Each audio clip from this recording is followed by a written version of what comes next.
Okay, so in the last class, we have seen the differences between for while and do while. And what did we see? That in case of for and while, everything is the same. Okay, they process things the same way, they work the same way, they perform the same task. Okay, but the difference lies only in the syntax, right? The difference lies only in the syntax. Otherwise, even the flow chart that we saw, the flow of execution of the for statement and the while statement, both are same.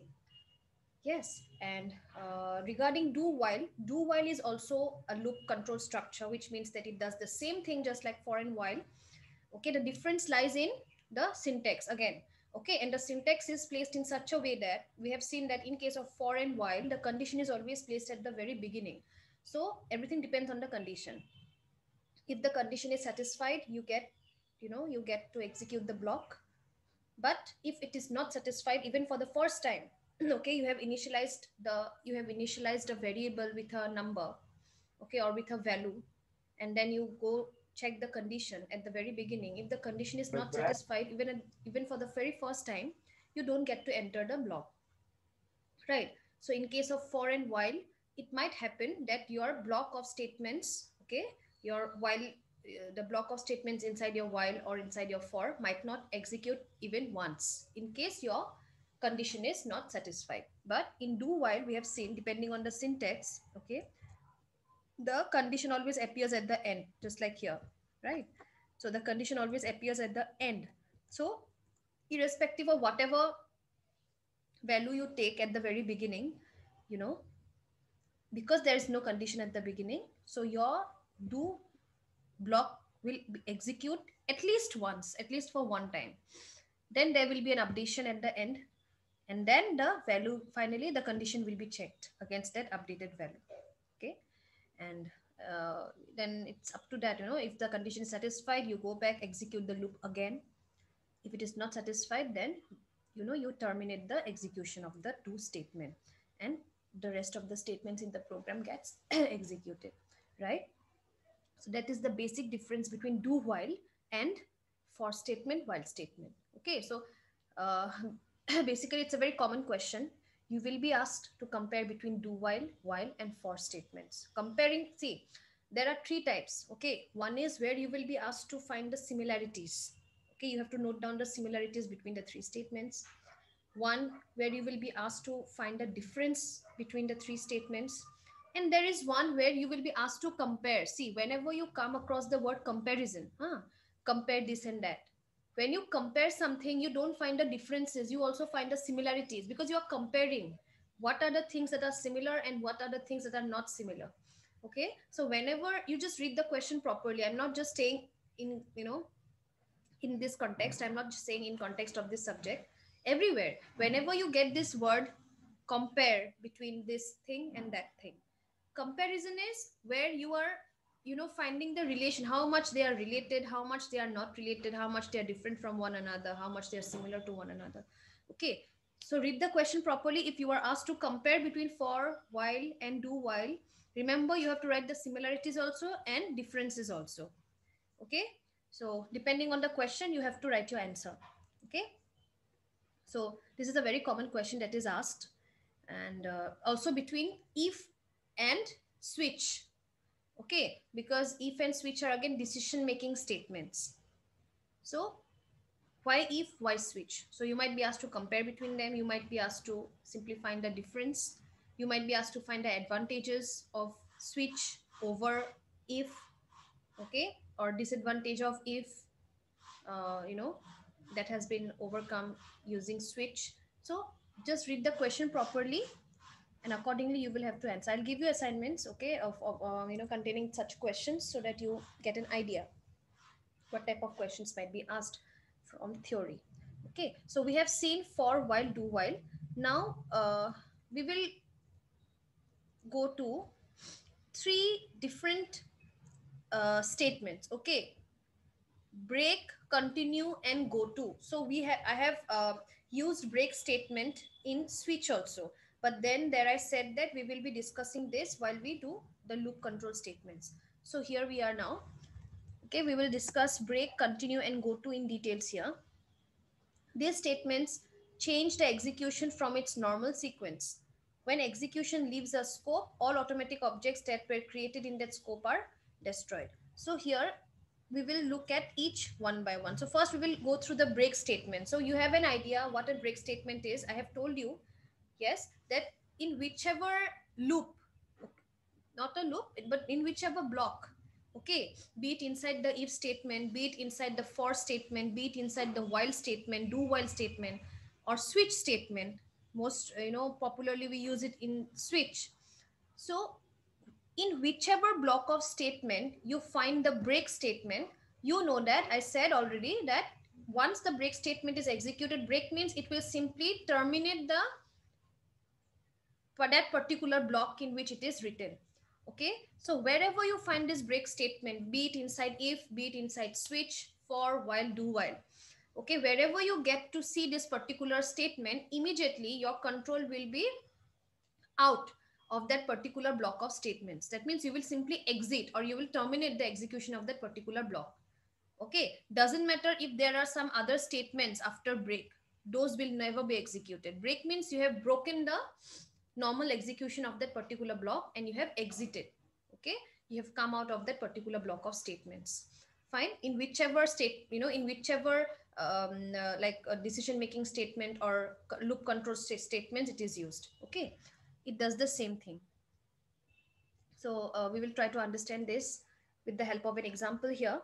See, this is a simple example. Okay, here int I have taken a variable I, then we have a for loop here. Okay, I will I will be read from 1 to 5. Okay, it will be updated by 1 with this increment operator, inside which, see, this is the body of the for statement. Okay, this part, this entire part is the body of the for statement. Okay, so where, just remember one thing, that wherever you encounter, wherever you find a break statement inside this entire for, okay, then your termination will, means your control will exit, your control will come out of this particular block. Okay, this is the for statement, and wherever you find any break statement inside, you will directly come out of that particular block. Okay, so what do we have here? We have the for statement, which where I is a counter variable from 1 to 5, then inside which will simply print the value of I. Okay, followed by that we have an if statement, where we will check whether the value of I that we have got from here is equal to 3 or not. When there will be a time when the value of I becomes equal to 3, we will get inside this and the break statement will be executed. Okay, so here we have given a condition that because I will go on increasing from 1 to 5. Yes, so every time we get the value of I, we will compare it with 3 with this condition.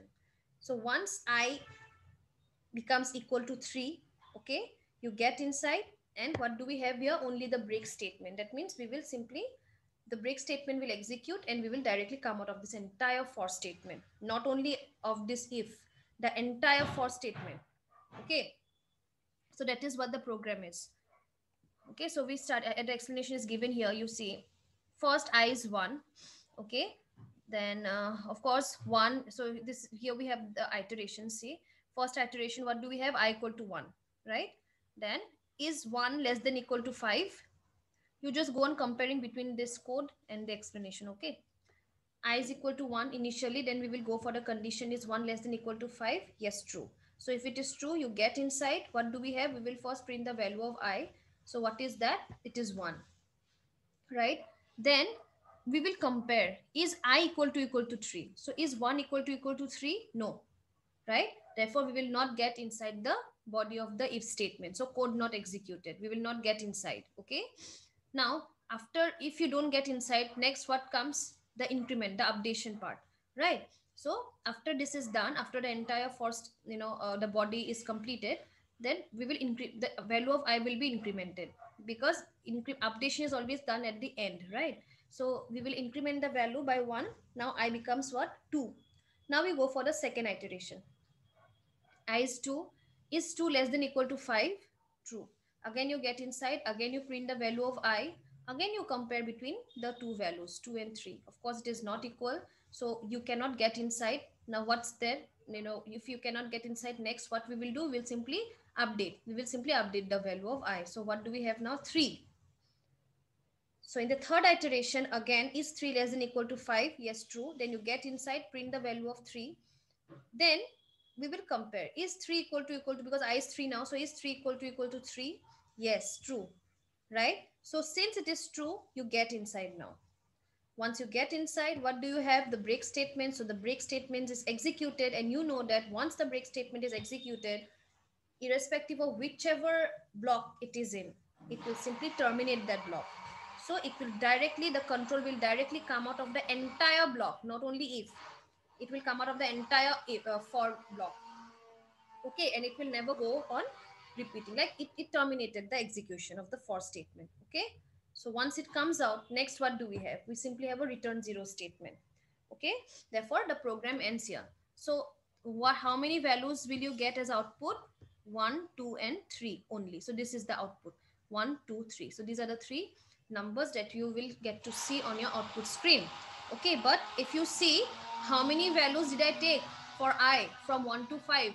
Right, 1, 2, 3, 4, 5. But because here, because of this condition, 3 became equal to, I became equal to 3, the break got executed and we had to exit the for statement, for which our I could not be updated. So we could not read the values of I for 4 and 5.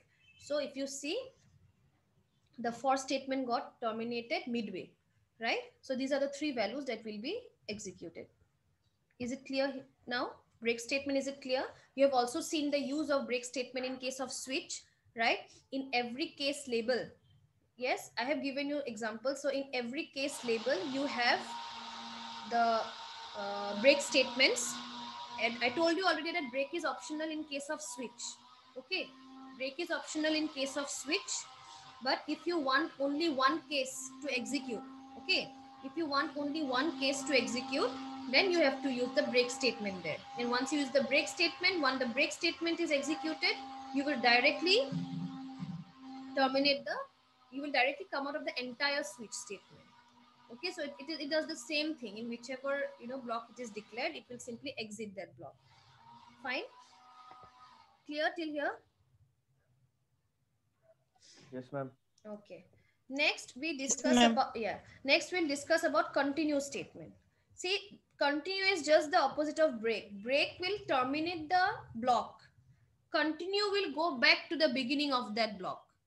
Okay, continue. So wherever you get to, and wherever you encounter this continue statement, okay, in whichever block it is written, it will simply go back to the very beginning of that block and it will again repeat its execution. Okay, so it is just the opposite. So it causes the loop to skip the remainder of its body and immediately retest its condition prior to reiterating. So we'll see here with an example.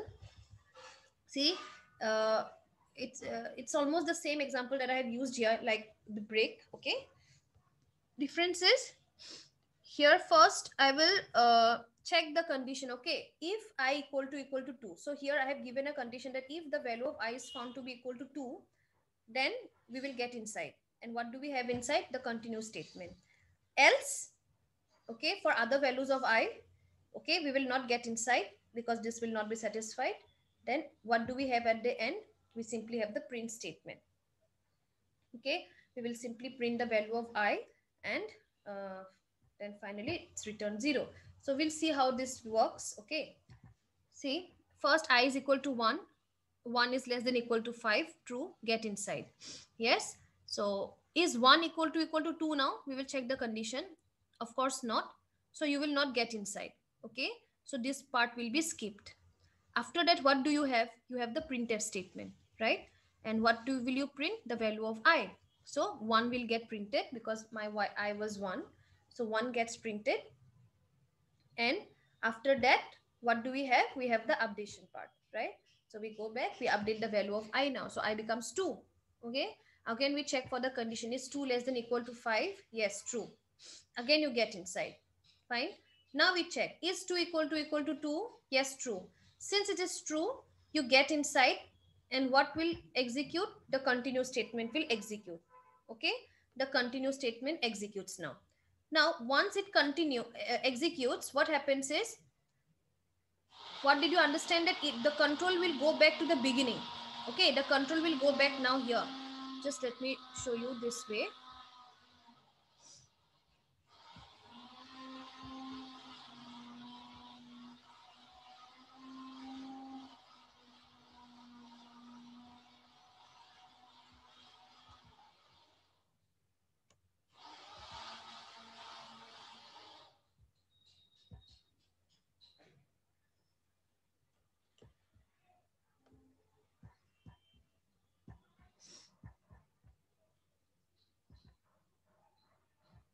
Okay, so see, when, so this is just the reverse of break, huh?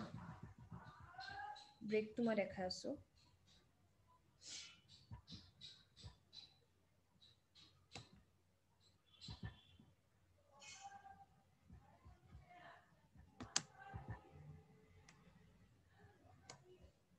Hmm.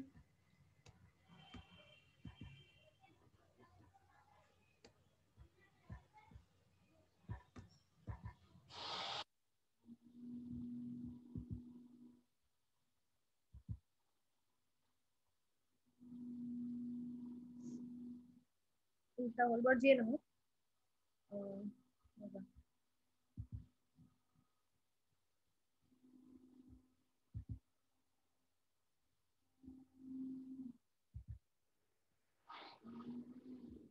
So this is how both works.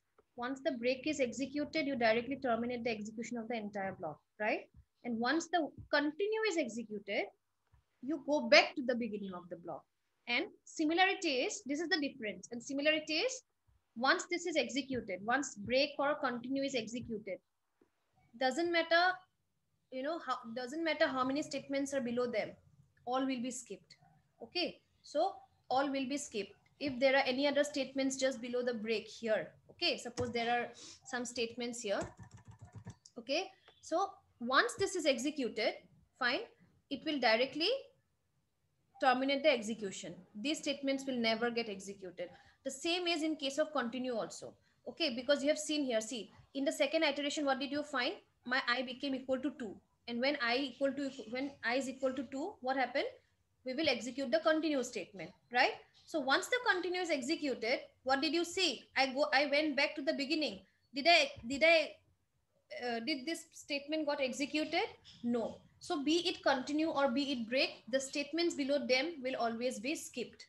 Okay, so once this is, had it been break, you would have directly come out, and because this is continue, you go back to the beginning of the iteration. Okay, you update the value and go check for the next value, and you continue the work. Okay, so here in both cases, the statements below them will always be skipped. Okay, they will always be skipped.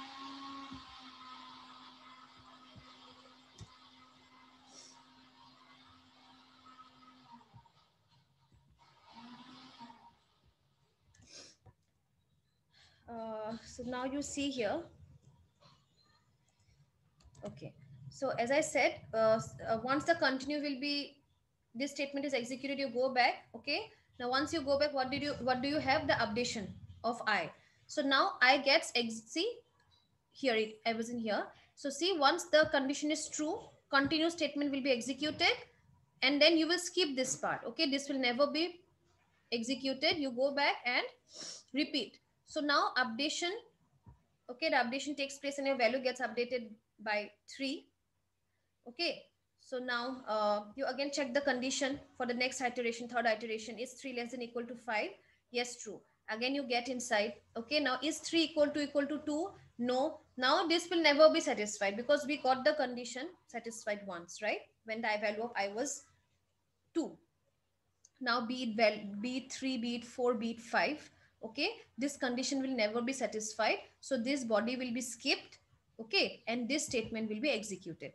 So be it the value of 3, be it for 4, or be it for 5, right? This condition is not going to be satisfied anymore. That is understood. Okay, so because this will not be satisfied, you will simply skip it. Next, what do we have? We simply display the value of I. So first I will be 3, then I will be 4, and then in the next iteration you have value of I to be 5, right? Then after the fifth iteration, what happens is you go back again. Again the value of I is updated by 1, so it becomes 6. Again you continue, get inside. Oh, sorry. Now the condition will be checked. Is 6 less than equal to 5? No, right? It is false. Therefore, now you exit the entire for statement, and what do you have at the end? The return 0. So it will simply terminate the program execution. So if you look at the output, what do you get? You get all the numbers 1, 3, 4, and 5 except 2, right? Because when I was found to be 2, we executed the continue statement, because of which this statement got skipped. We could not print the value of I when I was equal to 2. So this is the output. Okay. Have you understood the concept of continue now? Yes, ma'am. Everyone? Yes, ma'am. Okay. See, next we have the last statement, which is the go to statement. Okay. Go to, see, it is an unconditional jump. Here you have conditional jumps. Okay, here you have conditional jumps. That is, based on some condition, okay, you will jump. Either you will come out of the loop or you will go back to the loop. Okay. Go to is an unconditional jump statement. So here you will not have any condition. Here you will have label. Okay. Here simply you will have label. For example, just let me tell you, suppose I'm inside the class, one student comes in and asks me, okay, ma'am, suppose you have an exam. Okay, you have an exam. So you have been given your seat. Your seats has been allotted, okay, in the classroom. Your roll numbers have been, assigned for every, in every table. You have your roll numbers pasted. What you have to do is you simply have to go to that place, you sit. You have to sit. Wherever you find your roll number, you simply have to go there and you have to sit. Okay, so a student comes in, asks me, ma'am, this is my roll number. Ma'am, where will I sit?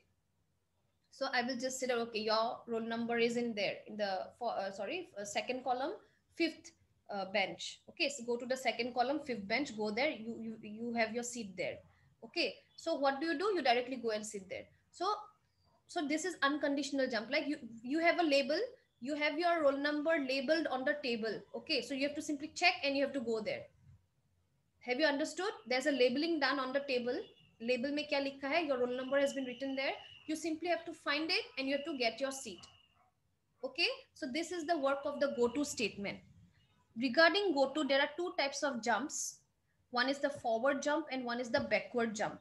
Okay, so what is forward jump? So as I said, here you will simply jump. Okay, you will jump, you will exit the normal execution, that you will have to skip the normal execution of the program and you will jump between various parts of the program. Okay, in forward jump, what you have is, so the syntax actually looks somewhat like this. Either in case of forward jump, your syntax will look like this, and in case of backward jump, your go to syntax looks like this. Okay, so let us understand the forward jump first. So see, you have the go to keyword, okay, followed by the label. Okay, so this is a label, so there will be some value given. Okay, there will be some value or a variable, it depends. Okay, it depends how you label it. Once the label is encountered, you have to go and search for the label in the program. Okay, so here you have a gap, means there will be different statements in between. Okay, so here also there will be different statements in the program. In between also there might be different statements in the program. Okay, so once this statement is executed, you will simply look at the label and you have to go and find the match where that label is in your program. Suppose your label is in here. Okay, so this label matches with this. Okay, so therefore once you get the match, what you will do, you will execute the statements, whatever is there in that particular label. Okay, so that is forward jump, because you are jumping in the forward direction from upwards to downwards. Then in case of backward jump, it is the same thing, but you will jump in the opposite direction. Okay, so you have the statements, you execute all the statements one by one, and then finally you come here. Okay, and remember one thing, these are not normal statements. Okay, these are not statements that will execute normally in the normal, you know, When there will be the normal execution of the program, these statements will not execute then. These statements will execute only when the go-to statement is executed and the label is found. Okay, only if the label is matched, once the go-to statement is executed, only then these statements will be executed. Else, with the normal execution of the program, these statements will never execute. Okay, so even in here, there will be different statements. Below also there will be different statements. Okay, but even if you start from the top, this statement is not going to execute because it is a label for a go-to statement. It is not a normal statement, so it will not execute. So all the statements above it or all the statements below it will get executed one by one. Then finally you come to this, you encounter a go-to statement, and then you have a label. So you will have to find the label. Okay, it is in here. Now this statement will execute whatever is in there. Okay, so this is backward jump because we are moving backward. So we have a good example here, consider containing both the jumps forward and backward. So let us understand. See, here first we have the printf statement, which will simply display the message hello. Then we have, let me just first, okay. Okay, so first you have a printf statement hello. Then followed by that we have a go-to statement with a label L1. Okay, then we have the two different labels L2 and L1. Okay, and then we have another go-to statement with a label L2 and then a return 0. So let us see how it will execute. Okay, see, of course, once you get in, okay, the first statement in your main is print hello. So this is the message that will get printed. Okay, first. Then next, what do you have? A go-to L1 statement.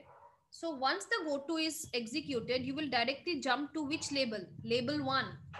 So where is your label 1? Your label 1 is in here. You will skip this. Okay, you will be skipping this part. So wherever your label is encountered, so this will be skipped. So let me just highlight. Whenever this is encountered, okay, you will directly come to the label 1 wherever it is, and that particular label statement will be executed. So what do you have in your label 1? Printf hi.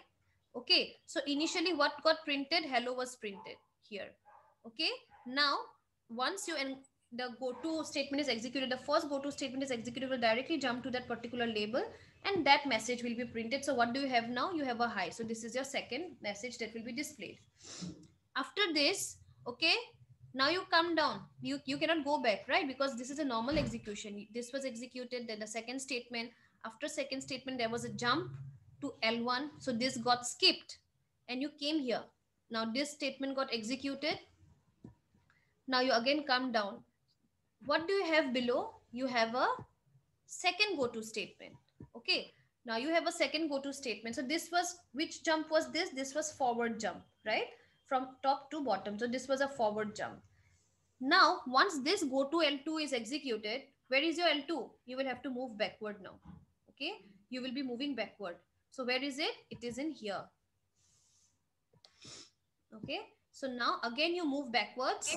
What do you have here? You have a message printing, how are you? So now the third message will get printed accordingly. Fine. And then after this, what do you have? You have nothing to execute because everything has been executed. Then just execute the last statement of your program, which is return 0. Have you understood the working? And this is how your program will terminate.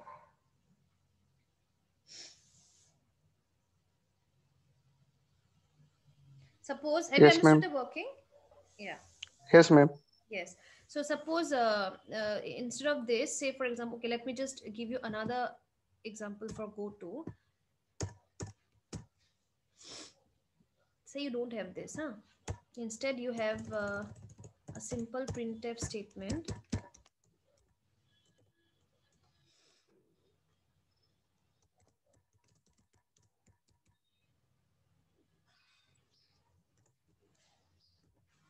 So this is a normal printf statement. Okay.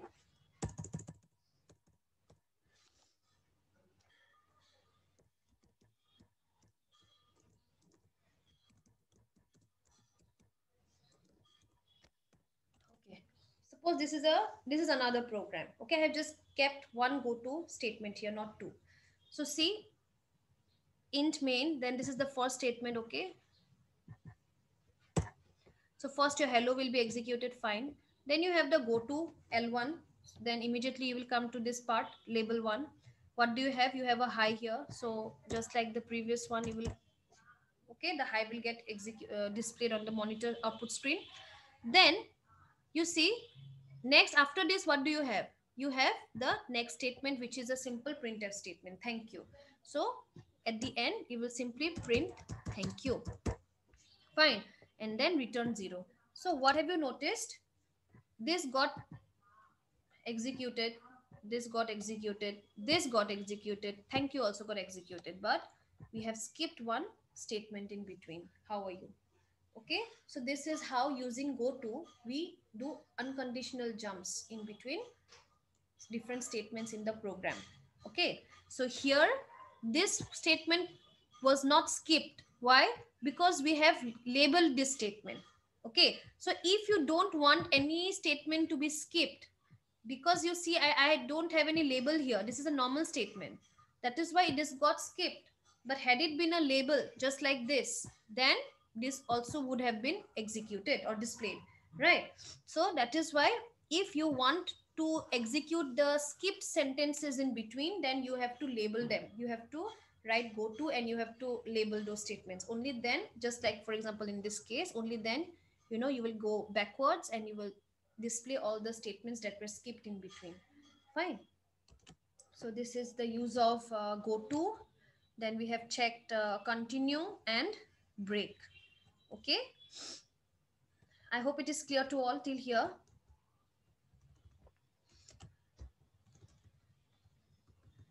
Is it clear?